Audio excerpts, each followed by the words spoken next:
जितनी भी माताएं एकादशी का व्रत करती, बहुत ध्यान से सुनना आज की कथा हो। शायद जिंदगी में मिली ना मिली, पर ये कथा का रिश्ता तो बहुत ध्यान से सुनना। स्कंद पुराण यहां तक कहती है कि इस कथा के चरित्र को जो श्रवण कर लेता है उसको 26 एकादशी करना भी नहीं पड़ती। इस एकादशी की केवल ये कथा सुनकर ही वो तर जाता है। बहुत ध्यान से सुनना इसको, कथा को। एकादशी के दिन जब आप जल शंकर को चढ़ाने तो रोज ही जाते हैं। जब एकादशी का दिन रहे और शंकर जी के मंदिर में आप जल समर्पित करें तो 3 बार मुख से स्वधा स्वधा स्वधा या स्वधा स्तोत्र का पाठ, जिसमें 12 श्लोक 2-4 हैं। पैसा तो आ रहा है और घर में टिक नहीं रहा। डॉक्टर में, पुलिस में, एक्सीडेंट आदि में, कहीं गलत जगह पर, व्यसन में अगर पैसा जा रहा है, जुए में, मांसाहार, मदिरा पान, या कहीं आया पैसा आने में कमी नहीं, आ रहा है पर टिक नहीं रहा, रुक नहीं रहा। कोई मांगने आ गया, दे दिया, फिर वहां से अपने पास नहीं आ रहा, अपन कह रहे हैं भैया हमारा पैसा लौटा दो, नहीं आ रहा। तो महाराज शिव महापुराण की कथा कहती है, एकादशी के दिन गंगा के जल में मात्र 7 बेलपत्री डालकर जो नंदीश्वर भगवान अर्थात जो शंकर जी के शिवलिंग के सामने नंदी होता है, उस नंदी के चरण पर गंगा का जल चढ़ाकर बेलपत्री शिव पर समर्पित कर देता है, उसके घर में रुपया रुकना चालू हो जाता है। फिर वो गलत जगह पर नहीं जाता, गलत स्थान पर वो धन जाएगा ही नहीं। तूने संभाल, मांग तुझे क्या चाहिए।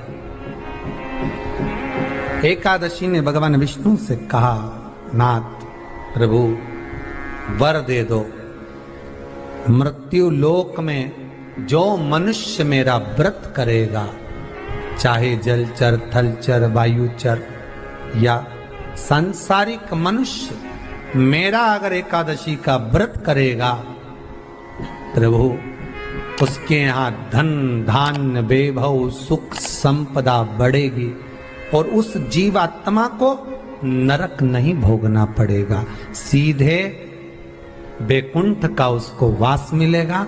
जब जीव आत्मा को लेकर चला जाएगा, यम के दूत जब बंदी बनाकर ले जा रहे होंगे उस जीवात्मा को, जिसके प्राण छूटे होंगे, यम के दूत जब बंदी बनाकर ले जा रहे होंगे, तब मुझे वर दो कि मैं इसका हाथ पकड़कर बेतन्नी से पार उतार कर सारे नरकों से निकालती हुई आपके धाम में लेकर आऊं।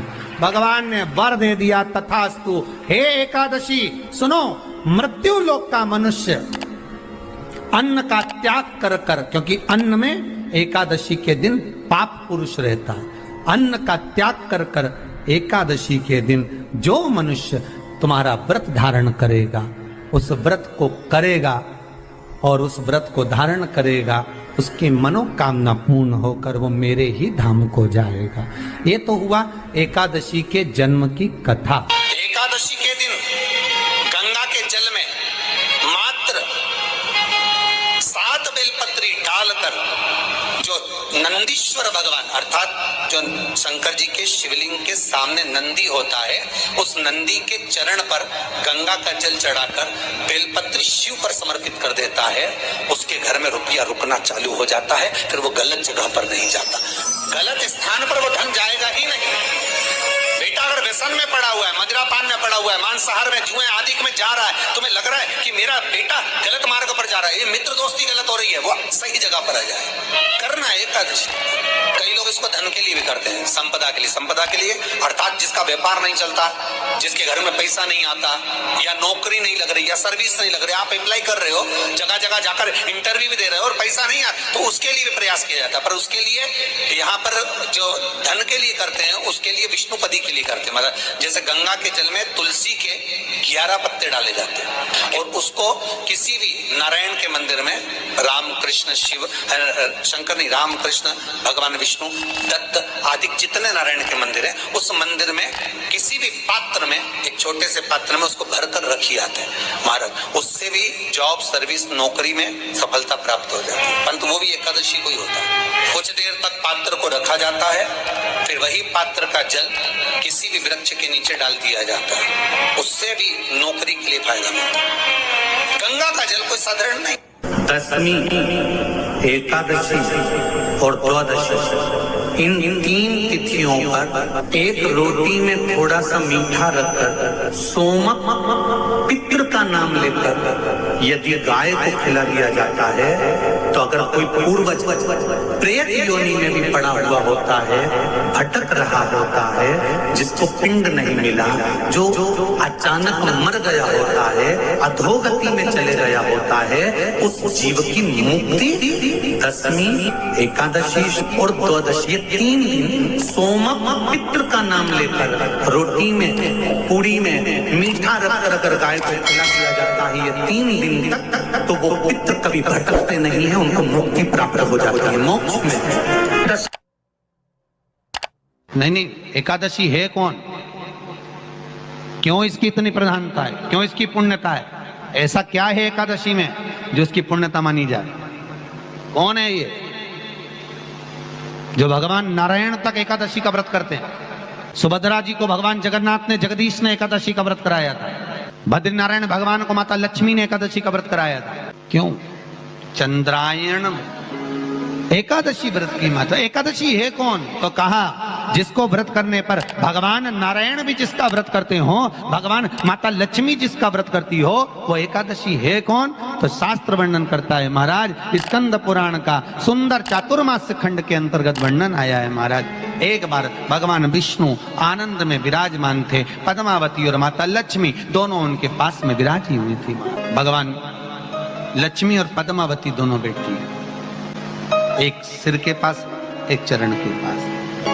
कुछ समय बाद वहीं पर ब्रह्मदेव का आगमन हुआ और ब्रह्मा जी आगमन पाकर भगवान नारायण पद्मावती से लगकर उठे और उठकर लक्ष्मी की ओर झुके।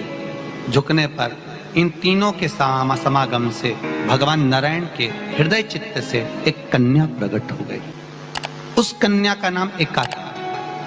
क्या नाम था? एका।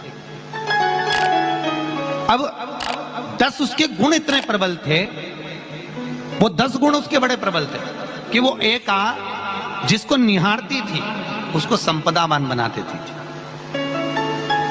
जिसको देख लेती थी उसके जीवन में वो आनंद की अनुभूतियां करा देती थी। एका जिस मार्ग से जाती थी उस मार्ग के द्वार खोल देती थी। एका का पुण्य इतना पुण्य प्रखर। पद्मावती और लक्ष्मी ने कहा महाराज ये बेटी आपके द्वारा निर्मित हुई है, इसका कन्यादान करना चाहिए। हमारे यहाँ हिंदू धर्म में रीति है, जिस दिन कन्यादान करा जाता है उस दिन व्रत रखा जाता है। अब आजकल रखते कि नहीं रखते हो मालूम नहीं, और कन्यादान करते समय व्रत रखा जाता है। व्रत रख श्री शिवाय नमः। एकादशी के दिन कभी तुम बद्रीनाथ चले जाओ, एकादशी के दिन तुम द्वारका चले जाओ, एकादशी के दिन तुम तिरुपति चले जाओ, एकादशी के दिन तुम जगन्नाथ चले जाओ, एकादशी के दिन तुम्हारी मर्जी पड़े भगवान के किसी धाम में चले जाओ और भगवान को भोग लगाओ और उनकी थाली को झांक कर देखना, उसमें चावल जरूर मिलेगा। उसमें ऐसा नहीं है कि चावल नहीं मिलेगा।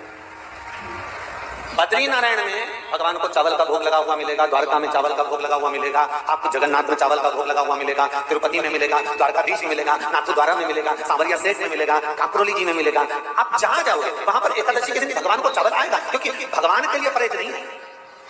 जो काम में डूबा हुआ है, जो आसक्ति में डूबा हुआ है, जो लोभ में डूबा हुआ है, जो वासनाओं में डूबा हुआ है, जो तृष्णा में डूबा हुआ है, और जो माता के गर्भ से जन्म लिया, एकादशी के दिन चावल उसको नहीं खाना। एकादशी और द्वादशी के दिन हमारे हिंदू धर्म, हमारा शास्त्र कहता है, हमारे शास्त्र, हमारे वेद डॉक्टर वर्णन करते हैं कि पीपल के पत्ते को अगर एकादशी और द्वादशी के दिन एक तांबे के पात्र में गला कर रख दिया जाए और उस पानी का आचमन 3 बार करा जाए तो जिसकी नाड़ियां चोक भी हो जाती है, डॉक्टर बोले इसका बाईपास करना पड़ेगा, उसको केवल 3 आचमन पानी एकादशी और द्वादशी को पीपल के पत्ते का कराया जाए तो अंदर की नाड़ियां भी खुल जाती हैं।